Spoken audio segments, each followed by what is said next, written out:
ওকে। জি।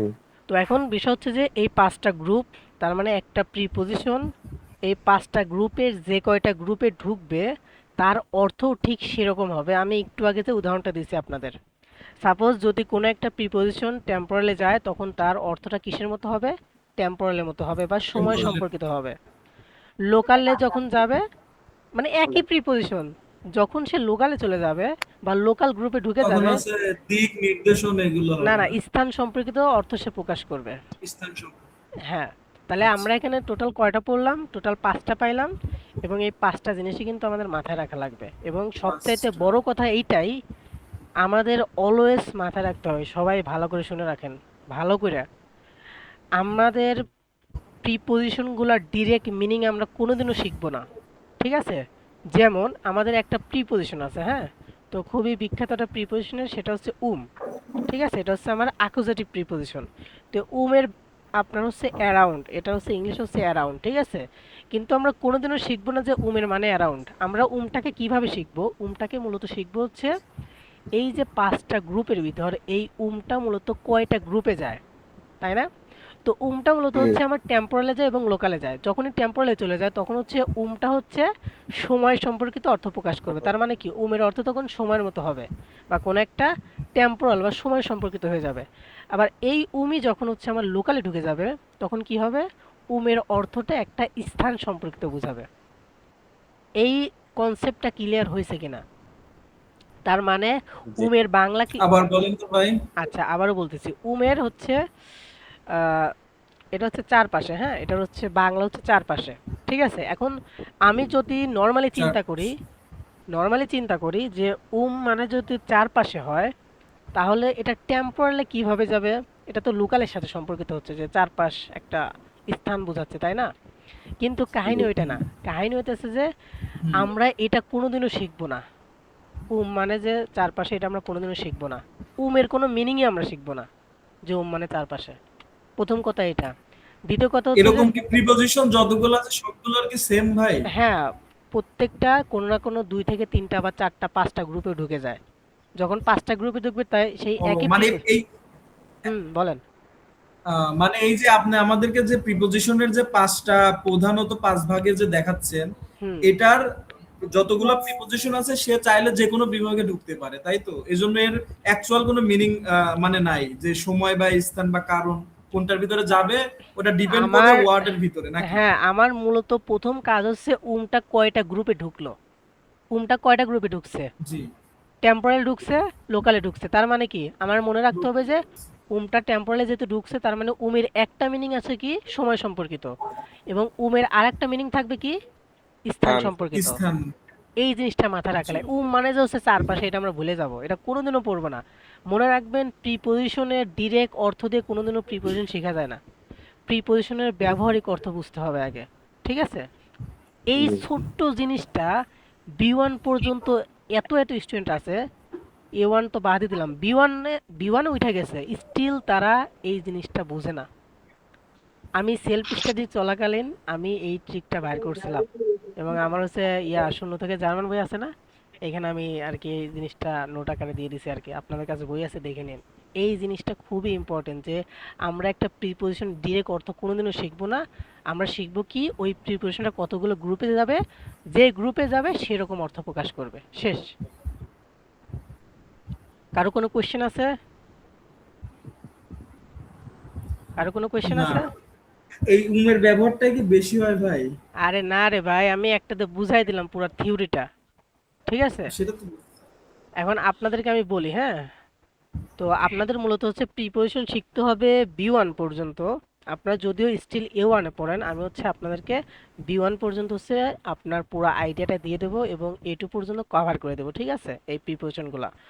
তো আপনার আছে, আপনার এ ওয়ান, এ ওয়ান না, আপনার হচ্ছে আকুজাটিভের 8টা প্রিপজিশন আছে, কয়টা? আচ্ছা। আটটা। এই যে আকুজাটিভের এই 8টা, ঠিক আছে? এইগুলা কিন্তু মুখস্থ করতে হবে, ঠিক আছে?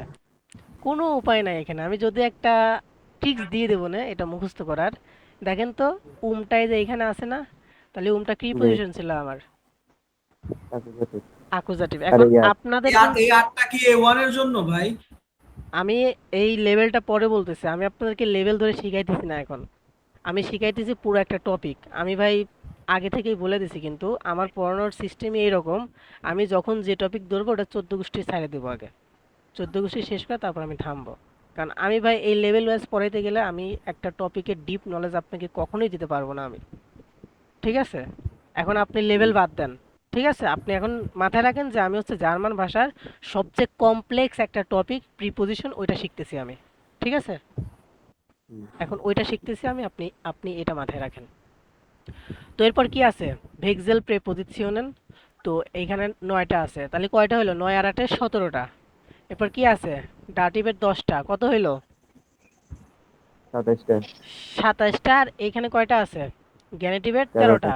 যদিও গ্যানেটিভের 13টা আপনাদেরকে লাগবে না, তার মানে আপনারা ফোকাস করবেন কি ওটা, এই 40টা।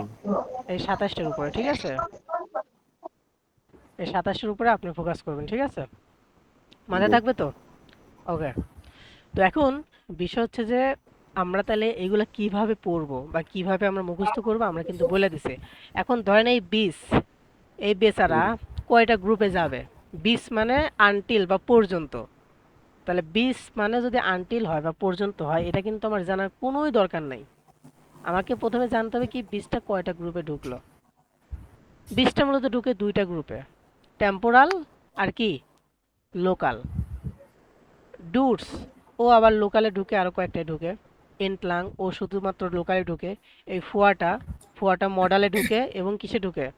আপনার টেম্পোরালেও ঢুকে। তো এখন কাহিনী হচ্ছে যে এই 5টা বিষয় কি বুঝছেন সবাই?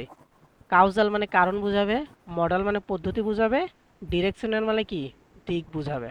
ওকে, ডিরেকশন মানে কি দিক বুঝাবে। ওকে, আই থিঙ্ক আপনারা বুঝতে পারছেন এতটুকু। তো আমি হচ্ছে আপনাদেরকে আজকে প্রিপোজিশনটা অতটা পড়াবো না, আমি শুধু আপনাদেরকে এগুলো মুখস্থ করতে দেবো আজকে, এবং আপনাদেরকে ছোট্ট করে একটা আইডিয়া দিলাম যে আসলে প্রিপোজিশনগুলো আমাদের কিভাবে শিখতে হবে। সবাই এটা নোট করে রাখেন, হ্যাঁ, আপনাদের কাজে লাগবে ওটা। তো আপনাদের এইখানে হচ্ছে আপনারা যেটা যেটা পড়বেন, হ্যাঁ, আপনাদের মূলত মুখস্থ করতে হবে আকুজাটিভের 8টা প্রিপোজিশন, ঠিক আছে? আকুজাটিভের কয়টা? 8টা। 8টা। আমি যখন বলবো যে আপনাকে সাথে সাথে বলে দিতে হবে এটা আকুজাটিভ প্রিপোজিশন। আচ্ছা, মিট একটা প্রিপোজিশন আছে, আমি হয়তো আপনাদেরকে আগে একটা 22 ফিল্ড বুঝাইছিলাম, ওই যে আপনার সেন্টেন্স স্ট্রাকচারের মধ্যে মিট, মনে আছে? আমি কিন্তু একটা কথা বলছিলাম যে প্রিপোজিশন যেটা হবে তার পরের পার্টও কিন্তু সেই কেসেই ঢুকবে। এই যে দেখেন ছিল মিটটা ডাটিভে, ঠিক আছে? এর সাথে ডিম বসে। হ্যাঁ, মিড ডে মান, মিড ডে ফ্রাউ। তানভীর ভাই বুঝতেছেন বিষয়টা? হুম, এটা তো অনেক লেখাতে অনেক পাইছি, মিড ডেম ফ্রাউ, মিড ডেম মান, বা হ্যাঁ, এই তাহলে দেখেন মিডলেন তো বা ওই, আউফ ডেম, এটাও হ্যাঁ অনেক এই যে পাইছি। আউফ আছে না, তো এই ভেক্সেল প্রিপোজিশনের একটা ক্যারেক্টারিস্টিক্স আছে, সেটা হইতেছে আপনি এই ভেক্সেলটা কি করে জানেন? মাঝে মধ্যে অ্যাকুজাটিভে ঢুকবে, মাঝে মধ্যে ডাটিভে ঢুকবে। হ্যাঁ, এটা হচ্ছে ভেক্সেলের খুবই বিখ্যাত একটা মানে ক্যারেক্টারিস্টিক, মানে এক কথায় ধরতে পারেন যে সে দুই দিকেই যায় আর কি, ঠিক আছে? কিন্তু সিচুয়েশন ওয়াইজ এটাও শিখাবো না, কিছু রুলস আছে। এখন এটা শিখবো কিভাবে ভাই? আকুজাটিভের 8টা মানে এটা ধরলে বলে দিব যে আগে আপনাদের গেগেন বা মূল কাজ হচ্ছে মুখস্থ করে ফেলা, ঠিক আছে? আচ্ছা, মানে এটা আকুজাটিভে গেছে, এটা আর কি, তাই তো? মানে এইটা ধরুন 20 অ্যাকুজাটিভ প্রিপোজিশন, ডুস অ্যাকুজাটিভ প্রিপোজিশন, এটা আপনাকে আগে ঠোঁটস্থ করতে হবে, ঠিক আছে? এবং আপনারা গ্যানেটিভ সহ মুখস্থ করবেন এখানে, হ্যাঁ, গ্যানেটিভের যে 13টা আছে 13টা সহ মুখস্থ করবেন, ঠিক আছে? এবং আমি কিন্তু ভাই আপনাদেরকে দেখাবো তার মানে এই নেক্সটে। পুরো চারটা সেকশনই মুখস্থ করব? হ্যাঁ, 4টা সেকশনে একদম মানে হুবহু মুখস্থ করে ফেলাবেন। এবং আরেকটা বিষয় হচ্ছে যে আপনি এই যে এইগুলা যে আছে এগুলা ভালো করে মুখস্থ করবেন, ঠিক আছে? তো এখন আপনাকে কিছু আমি ট্রিক্স দিয়ে দিই ছোট্ট করে, সেটা হচ্ছে যে এখানে হচ্ছে ভাব ডগি, ঠিক আছে? ভাব ডগি ডাব্লিউ, এটা মনে রাখেন। এই এফ তে হচ্ছে ফুয়া, হ্যাঁ, ইউতে বিতে বিস, ডিতে ডুরস, জিতে কি গেগেন, ইতে কি এন্টলাং, ভিতে কি এই যে ভিডা, যদিও এটা তেমন একটা ইউজ হয় না। তো এটা মনে রাখেন, হ্যাঁ, এটা জানলে পরে আপনার এই 8টা মুখস্থ করা সহজ হবে। ভাব ডগি ডাব্লিউ, ঠিক আছে?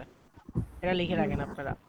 আর এই ভেক্সেলটা মূলত হচ্ছে আপনার, আমি যে সিস্টেমে মুখস্থ করি এই সিস্টেম মুখস্থ করলে আপনার একদম ইজি হবে। হ্যাঁ, প্রথমে 1 নাম্বার আসবে হচ্ছে, কোন কোন সিস্টেমে? প্রথমে 1 নাম্বারে ইন পড়বেন, ঠিক আছে? 2 নাম্বারে আন, 3 নাম্বারে আউফ, ঠিক আছে?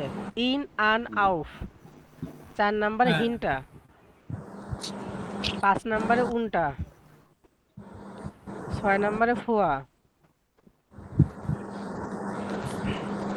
তাহলে কি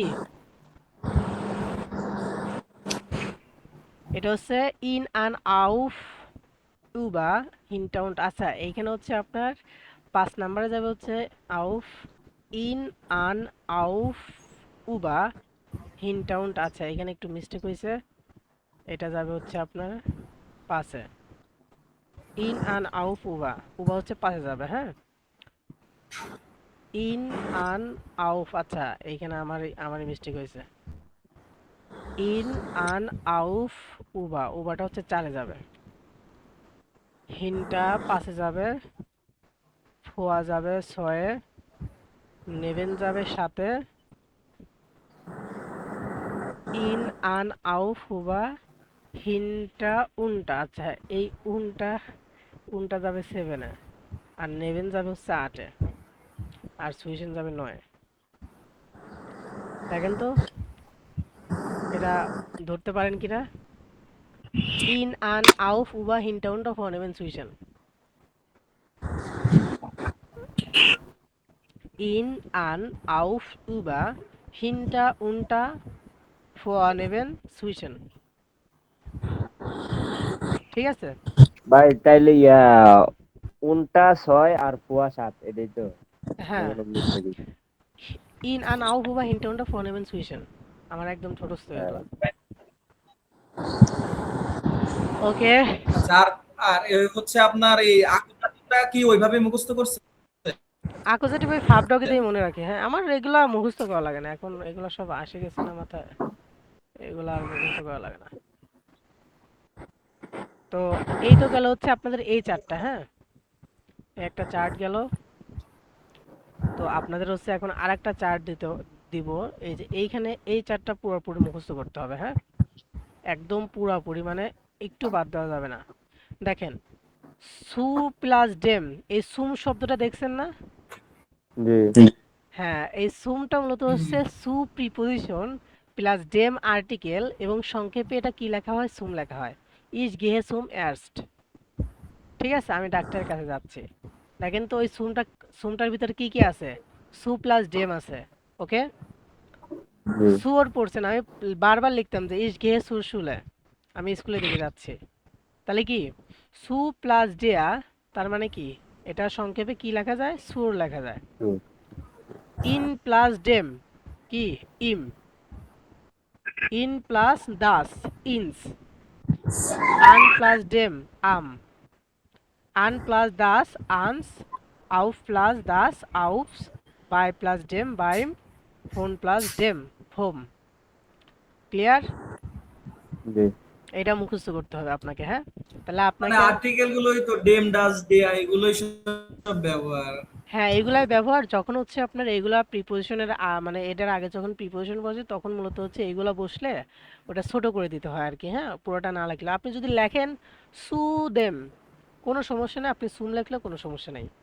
সু ডেয়া আপনি যদি লেখেন মানে সু, ইস গেহে সুডেম আর্টস এরকম লিখলেও হবে। হ্যাঁ আপনি যেটা মন চায় লিখবেন, কিন্তু এটা মাস্ট বি মাথায় রাখা লাগবে এই কারণে যেন আপনারা কোথাও যদি রিডিং দেখেন তাহলে যেন এটা বুঝতে পারেন যে এটার ভিতরে আসলে কি কি আছে। ঠিক আছে, যেমন ইন প্লাস জি। দাস কি ইকুয়াল টু ইনস। ঠিক আছে, তো এই তো মূলত হচ্ছে আপনার প্রিপোজিশনের ডাস একটু মানে এটা। হালকা একটু এবং নেক্সটে আমরা দেখব কি, নেক্সটে আমরা দেখব হচ্ছে এই প্রিপোজিশনটা একদম ডিপ নলেজ, যেটা আসলে আমাদের খুবই ইম্পর্টেন্ট এই কারণে যে আসলে প্রত্যেকটা প্রিপোজিশন ঠিক কতগুলা গ্রুপের ভিতর ঢুকতেছে, তাদের মিনিংটা কি রকম হইতেছে, সামনে খুবই ইন্টারেস্টিং পড়া আসতেছে। ঠিক আছে, মাথায় রাখিয়েন। জি। এবং ইনশাল্লাহ আমরা হচ্ছে নেক্সট ক্লাসে এটা দেখব। ওকে। জি।